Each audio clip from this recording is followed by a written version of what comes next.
आज आपण बनवणार आहोत गाईचं गावरान तूप। त्यासाठी 15 दिवसाची साय मी फ्रीजमध्ये साठवून ठेवली होती।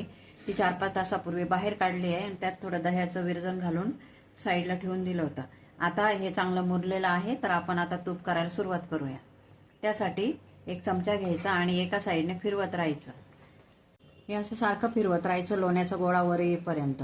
मध्ये मध्ये थोडं थोडं पाणी टाकायचं। बघा असं घट्ट व्हायला लागलेलं आहे आणि लोणी वरती यायला सुरुवात झालेली आहे। 5 मिनिटं अजून आता असंच हलवत राहायचं।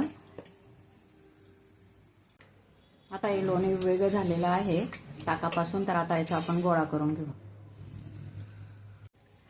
असं करायचं म्हणजे त्यातलं ताक निघून जातं खाली आणि आंबटपणा कमी होतो। आता हे लोण्याचे 4 गोळे तयार झालेले आहेत आणि हे एवढं ताक घट्ट ताक निघालेलं आहे। हे आपण तसंही पिऊ शकता किंवा याची कढीही करू शकता। आता पाणी टाकून हे चांगलं धुवून घेऊ आणि याचं जे पाणी आहे आंबटसर ते ताकात काढून घेऊ। हे 2 पाण्याने धुतलेलं आहे मी, त्याच्यामुळे त्याच्यात अजिबात आंबटपणा राहिलेला नाहीये आणि किती छान मलईदार लोणी तयार झालेलं आहे। आता हे पाणी या ताकामध्ये काढून घ्यायचं। आता हे लोणी तयार झालेलं आहे। हे बघा किती छान कलर दिसतोय। आता हे मंद गॅसवर उकळण्यासाठी ठेवायचं। तूप हे विरघळायला सुरुवात झालेली आहे, तर ते रवाळ होण्यासाठी थोडीशी चिमूटभर साखर टाकायची।